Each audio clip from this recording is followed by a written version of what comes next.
What up, though? This your boy DOC. And before we jump into this interview we did with Officer Greg Kading that was over the Tupac case, I want to go ahead and tell you guys to make sure you hit the notification bell and hit all. That's for all my subscribers. And if you're not subscribed, make sure you subscribe and hit the notification bell to get all my alerts and notifications. Now, a while back, we did an interview with Officer Greg Kading. This particular interview was introduced to me by a gentleman named Jay, and we did a little bit of our own research and had a numerous amount of questions that we wanted to ask Greg Kading to get more details about the Tupac assassination, the evidence and affidavits that they used to come up with the conclusions to solve this case almost 20 years later. Now, the gentleman named Jay that introduced this interview to me did most of the questionings. You'll hear me periodically jump in and ask a few questions here and there. But hope you enjoy it. Make sure you hit like and share. And if you have any other questions that you would like to ask Greg Kading in the future about Tupac and these stories, make sure you drop a comment with those questions. Now here goes the interview. Gangs essentially were at war, and the cops I'm not going to lie and say that there wasn't cops that crossed the line and put cases on people.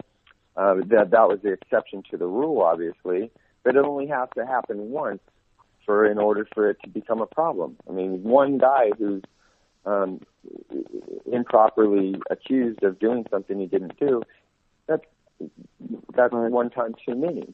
And it used to happen. So BG Knockout would be right. That's the environment that he was brought up in, and sometimes cops took that war too far and crossed the line. But I don't know how that's relevant in the context of this conversation or in the context of Orlando Anderson, because it obviously never happened to him. Right, I know. I think BG was just saying that, using that as an example to say that Orlando became a pawn. But, I mean, anyway, is something like, you said that you do have, I guess, this prior rap sheet, because I don't think anybody has brought out his rap sheet before he was accused of murdering Tupac, to, I guess, say, like, look, he's a proven gangbanger with all these priors and everything like that. And also, the second part are things like this, is it public?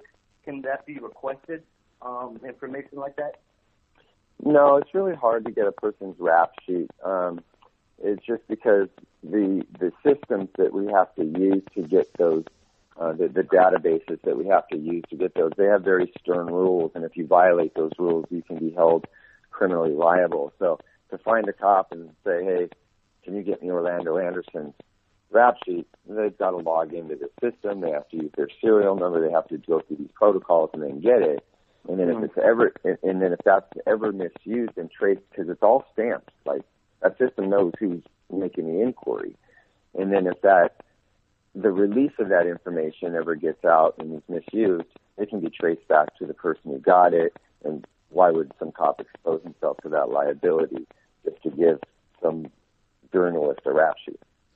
Let me ask this question: What process do the police go through when you're dealing with confidential informants to see if they're lying or telling the truth, aligned with if you had people that were saying anything about Orlando Anderson? Like, what process do you guys go through to see if what they're saying is true or if it's just he say, she say? Gotcha. That's a great question. So there hasn't always been, that over the years they've developed a pretty good control mechanism to deal with informants. And so you have to, it used to be back in the 70s, it's like Starsky and Hutch, where a couple guys would go find the pimp and, Huggy Bear would be their informant, and they'd give him some money on the side, and, nobody else knew that Huggy Bear was their informant, that type of thing. All of that stuff changed over the years, and it became very official about how we use informants. And when those systems were developed, whether it was the feds or local law enforcement like the LAPD, we would have to start documenting. We're going to sign this guy up as an informant. He's going to read a bunch of stuff that agrees that he maintains the conditions of his informant's relationship with the police department, and he can't violate those things. And you have these different levels of informants. You have like what's known as a confidential reliable informant, a CRI, versus a CI, which is just a confidential informant. Now, the reliable informant is a guy who's been used as an informant and has been tested and then deemed reliable. So he's given information that was validated, and then that information was used to make progress in an investigation or to effect an arrest, or maybe even someone who's testified in court. So there's different levels. There's citizen informants. Those are like the grandma on the corner who will call up and say, hey, those gang members are out front and they have guns down the street.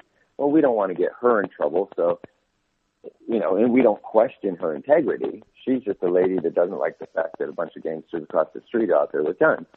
And then there's got like jailhouse informants. And these are the guys who always have a motive to lie. So you really have to check into what they're saying. And this was the problem with the Biggie case from the onset, was you had these informants in jail who have a huge motive to lie. And they tell cops what they want to hear. And then cops can just fall in love with it. It's like, oh, man, I've got great information on this case. I'm going to make progress. And they don't take the time to really check, well, how do you know this? You were in jail. How would you know that this happened? So it becomes very, very precarious. And dealing with informants is one of the most delicate things that we can do as police officers in investigations, because they can take you down roads that you can never recover from. And I think that's essentially what happened with Poole. And it's happened to me before. I got a guy out of state prison one time to help me out with an investigation. He was a four-trade curate named Eddie Maynor, and I so wanted his help and so believed that he could do what he said he could do. And we provided him with a car and all these things, got him out of prison to go do work for us. And he totally screwed me over, completely screwed me over, where I had to hunt him down and throw him back in prison because I realized that he had played me. Right. And so it's very precarious dealing with informants. And so when they tell, and I know I'm very, very long-winded, that we have to go and substantiate and validate and verify everything they say. Mm-hmm. Sounds like there's a huge vetting process. So how was that? How was that aligned with when you say you have individuals in the street that's giving this information about Orlando? You use a reference of people in jail may have a motive behind using that information. How do you take the information that you're getting from the Southside Crips that's putting this on someone, I'm assuming, that was already dead? How do you validate what they're saying to know that it's not a motive to put it on the dead man, while the maybe the possible hypothetical killer may be still walking? Mm-hmm. Okay, so for instance, like in the case of Tupac Shakur, so I'll just use an actual scenario to illustrate or to answer the question. There was a Southside Crip named Ricardo Gross. He's no longer alive, so I'm comfortable saying his name. He was a Southside Crip. He was in a position to be around these guys, and he explained to the police, hey, after Vegas, these guys showed back up in that white Cadillac, and they were, DeAndre Smith and Orlando were in the car, and they were talking about, we just smoked Tupac, motherfucker, and this was the day after. And so now we have a guy who says, I had personal contact with the guy who claims to have shot Tupac Shakur, and it's that same guy that we see Tupac Shakur have a fight with the night before. So we already know Orlando Anderson has motive, right, just based on the fight, right? And then you find out he's a gang member from L.A., and then you find out he has his own history. And now we have an associate of his, a close associate of his, who's sitting there saying they were in a white Cadillac, and they pulled up the next day, and both DeAndre Smith, so now he's putting the other co-conspirator in that car. And so our question would be, okay, Ricardo, what is your motive? Why are you telling us this? And we have nothing over him. No leverage. There's no reason for him to be cooperating. And he just simply said, man, because that shit wasn't right. They fucking shooting two, because Tupac wasn't dead the next day, but shot Tupac over this fucking nonsense. This shit wasn't right. And so you're like, okay, maybe we can believe this guy. We can't say it's absolutely true, but he has no motive to lie, and he's providing us details that are consistent with known information. Right. So his testimony would be more credible than others. Okay. Yeah. So I want to start, I guess, just asking some questions regarding the event in and of itself. Now, one general question regarding that is, where are does Vegas not have street cameras? There's no cameras everywhere in Vegas. Like that seems kind of strange. Oh my God, I know. Man, it seems kind of strange to us because we're 20 years of technology progress minded. You know, we're sitting here with phones that you could quickly just take pictures with. And we didn't have that type of technology back then. The technology, I mean, you just look at that surveillance video inside the MGM. It's just like grainy, poor quality. And like, this is the best surveillance equipment available at the time in one of the most prominent casinos in all of Las Vegas. And so it kind of it helps you to appreciate the fact, like, wow, we just didn't have it going on back then. There were no traffic cameras, and those things didn't exist. And you know. Do you know when they did implement street cameras in Vegas? Was it? I don't know, to be honest. I couldn't answer that. And I don't know whether they are strategically placed at random intersections or, you know. Now, of course, there's video everywhere. Right. And some additional questions I had, I guess, specifically regarding the due process of Las Vegas. I mean, and this is something that I guess Kathy Scott also pointed out specifically. When Vegas pulled, when the incident happened and Tupac got shot, it seems like the Vegas police did not shut down any streets. They said that the first protocol that was supposed to happen is separate witnesses, which they never did as well. And from Frank Alexander's testimony, he told one of the officers it's a white Cadillac, and the officer basically he told him to shut up, and he said no, it's a green car or something like that. And another officer came and whispered something to him, and that was that. And they basically disregarded everything he was saying. And even Michael Moore said that he was kind of shocked at like the lack of questioning of everybody and just like the basic due process that they follow after, especially a murder. They said that they have an air helicopter nearby. They could have easily gotten Tupac to the hospital in no time flat. But these basic protocols that weren't followed. Do you have any thoughts on that? Well, yeah, so you got half a dozen questions here. Let me see if I can go. Yeah, so obviously, you know, Frank Alexander has his perspective on things. But the reality is, you know, there were two active crime scenes in a massive city with tremendous amounts of traffic, and they secured those crime scenes. But you can't disable a city over this. You know, it just isn't really going to happen. You manage it to the best of your ability. It's very fluid. There's traffic everywhere. You know, you can't contain it under these circumstances. You just can't. It's not real. And so you've got a bunch of gang members who are sitting there at the curb, and they're telling you they don't know shit, they haven't seen shit, and they can't help you with shit. And then you have Frank Alexander who says, well, I saw an arm come out, and it looked darker than me, and it was on the left side, and that's all I can tell you. Can't tell you anything else. It was a white Cadillac. Okay. You had other people saying it was a white car, Cadillac. One girl thought it was either a Cadillac or a Lincoln Continental. And so you're just piecing together stuff as people can provide it. But this all happens in a heartbeat. Like this shooting goes down in a matter of seconds, and it's over. And people are fleeing, and people are running. People are, you know, trying to put together what the fuck just happened. And it's a very chaotic situation, and the police are just managing it to the best they can. There's no way in the world that getting a helicopter up, clearing those streets, getting a helicopter landed, doing the whole medevac, none of that shit is practical when you can just have an ambulance fly down the street and get him to the hospital as soon as possible. So these speculations that people have don't come from a position of experience or knowledge. They just come from an idea that, well, that seems like it would have been a better idea. Why didn't this happen? And so it's just not consistent with. No, I'm listening. Go ahead. Mm-hmm. No, I was just gonna say, even though this example that I'm gonna give is I'm not gonna say any death is worse than others, but one was a mass shooting.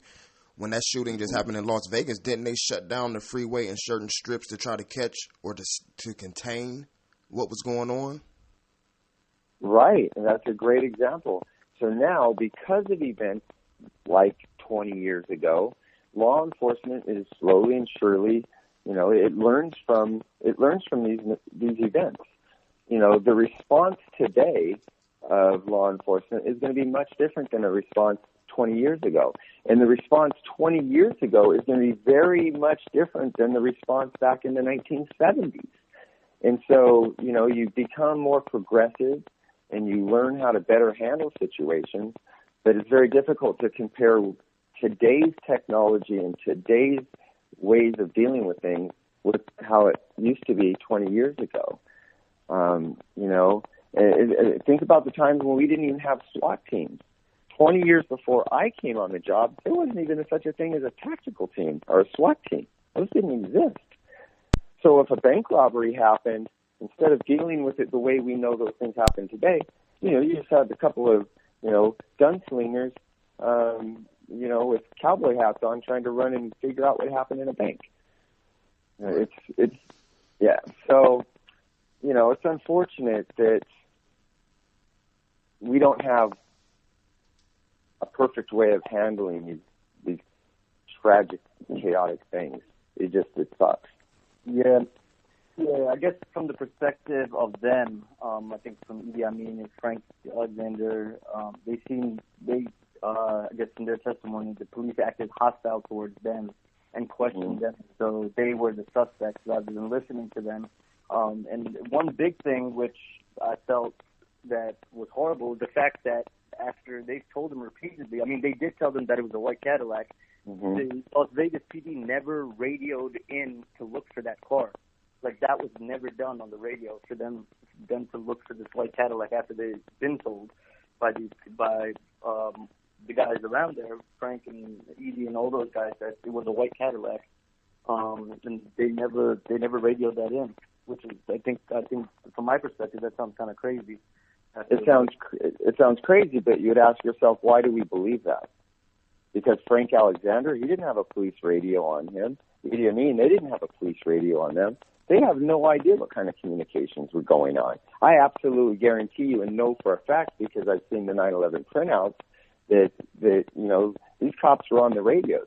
Hey, shooting just occurred. They're fleeing in this direction. Okay, we've got them stopped down here at this intersection. We have suspects at gunpoint, because they didn't know if Suge and Tupac, they don't know if they're suspects, victims. They don't know. They just know a shooting just took place and it's chaos, and they got all these people running around, and some of them are these pretty badass looking, gangsters.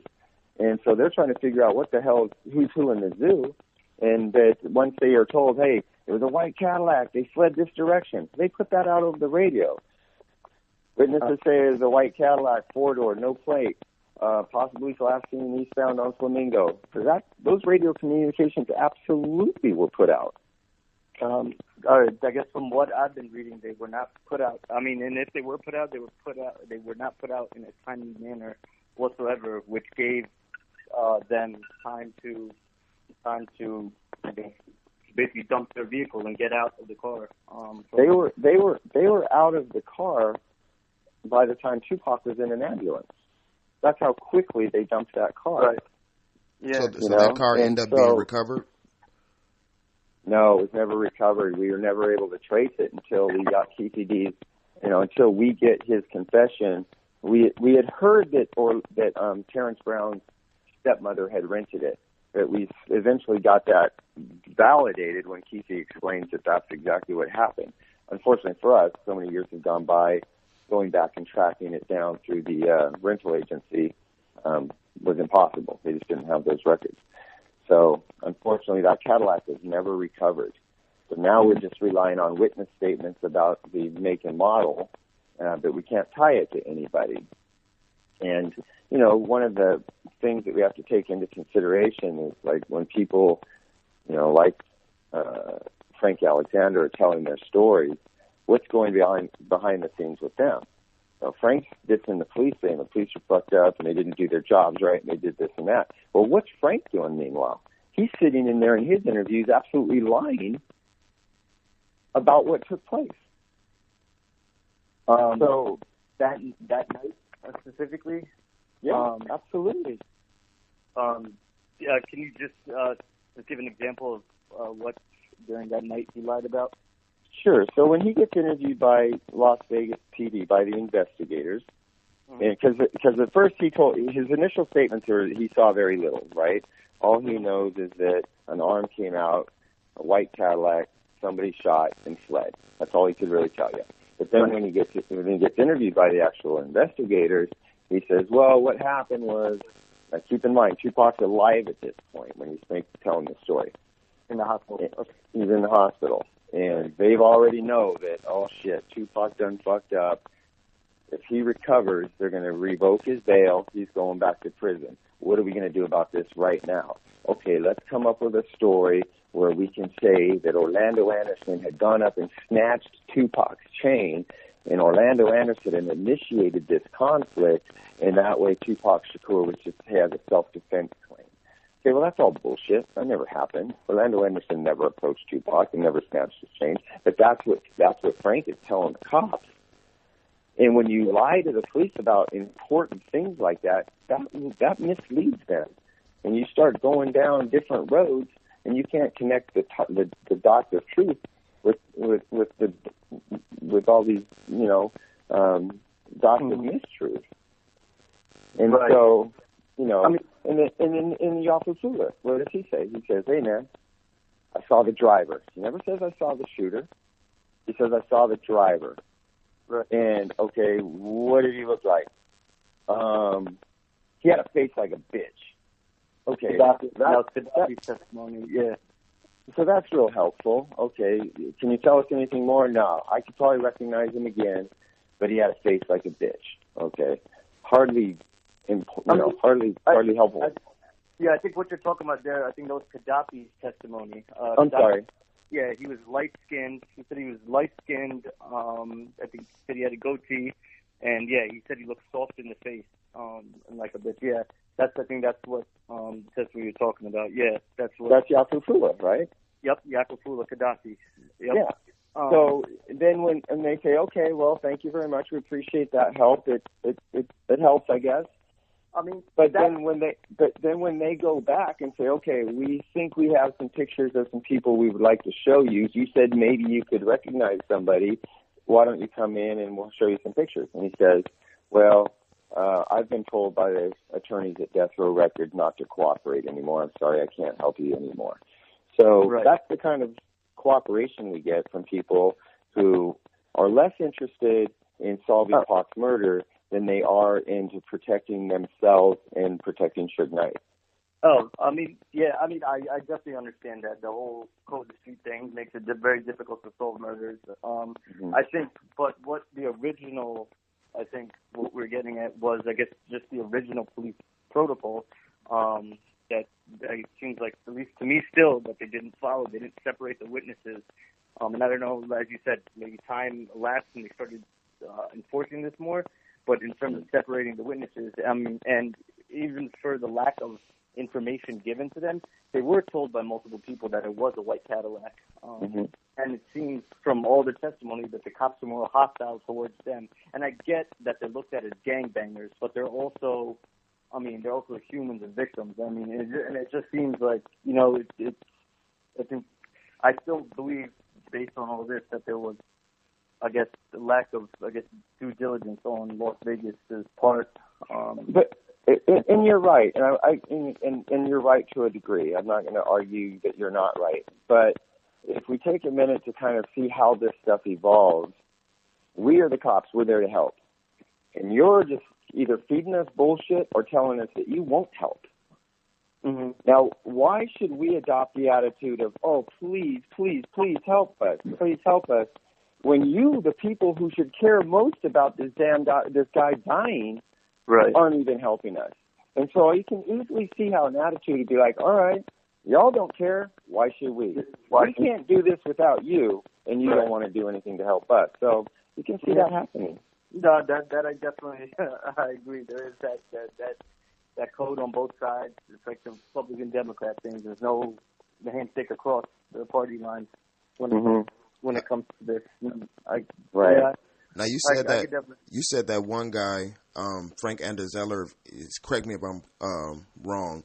you said his story wasn't credible because he lied about some things, I guess, changed up his story. I want to ask, Keffe D, was he only investigated by you, or was he investigated by anybody else? And throughout this whole period of time, has his story stayed consistent, or has he ever changed his story?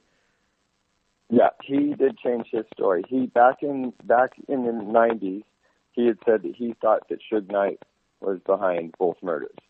And then, of course, when we get around to him in 2008, I guess it is, he tells a different version of events.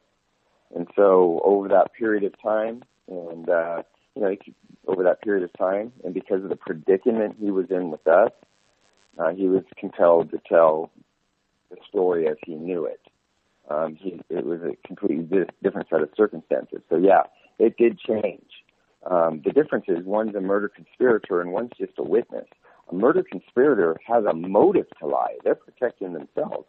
But if you're just a witness, what's your motive to lie? Does that not make you not a credible witness, like the other guy we just said? Once he lied, he wasn't credible no more. Well, Greg, just to get to that point, if you're just a witness, I think if that's the case, then you can, if somebody's telling you to say something or giving you something to say to someone as a witness, that can be a possible motivation. Yeah, you're absolutely right, and I believe that was the case. I think that Frank was fell into the idea that Tupac's going to live, and we owe it to him to give him a defense so that he doesn't get his bail revoked. I can fully understand that, and I don't mean to diss on Frank.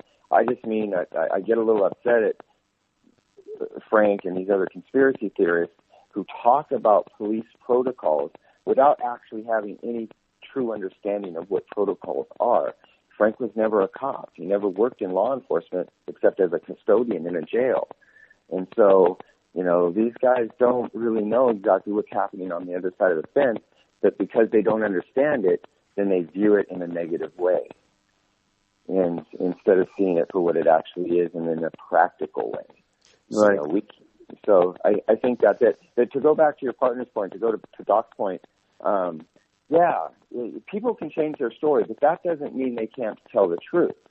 I've lied in my life, but that doesn't mean I can't tell the truth. You've lied in your life, but that doesn't mean that you can't at some point tell the truth should you desire to. We've all lied, but it doesn't mean that everything we say is a lie. Right, yeah. Yeah, I understand that. I guess just asking from like the judicial system's point of view is like once you're labeled as not credible, they, pretty much take what you say as a grain of salt. And I was going to ask both of you guys because I don't really know exactly the date or whom the interview with that Keffe D was talking to when he supposed to or allegedly mentioned something, said, I was just telling them what they wanted to hear. Did he say that to you or did he say that to someone else? I think he said that on Tupac assassination. I think, was it Bond, I believe, Greg, that he told that to regarding your interview with him, and he said, oh, I didn't know I was even being recorded. Shit, I should sue them motherfuckers. I was facing 25 to life, man. I got cancer. I just told them what they wanted to hear. Yeah, but what's interesting about that is he never said he lied. He just says, I told them what they wanted to hear, which is absolutely true. We wanted to hear the truth, and that's what he told us. So it's a very clever way of Keffe D couching that. He never says, I lied to those guys. What he did is say, I told them what they wanted to hear. And when we sat down with him, we told him, Keffe, we want to hear the truth. And so I think it was pretty clever how he did that.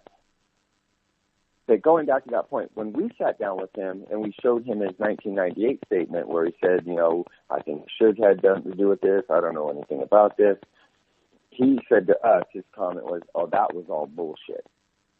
And so he said, yeah, I lied before. I'm here to tell you the truth today. And then once we heard what he had to say and it lined up with all the known evidence, that convinced us he was telling the truth. Only other, I'm not going to say the only other question that I have, but I did wanted to ask this a little earlier when you was talking about some things. It's kind of a two-part question. Throughout your whole investigation, when we were talking about the police being involved or not being involved, throughout your investigation, everything you were doing, did you ever have the opportunity to investigate any police officers, even though Death Row did have strong ties to the the police during that time, and some were supposed to be Mob Piru members. Yeah. So, yep, I know where you're going with this. Yeah. So absolutely, we looked at all of that. Now, by the time we looked at this, we've got to keep in mind that had already been thoroughly investigated by a whole group of different people from different agencies. So back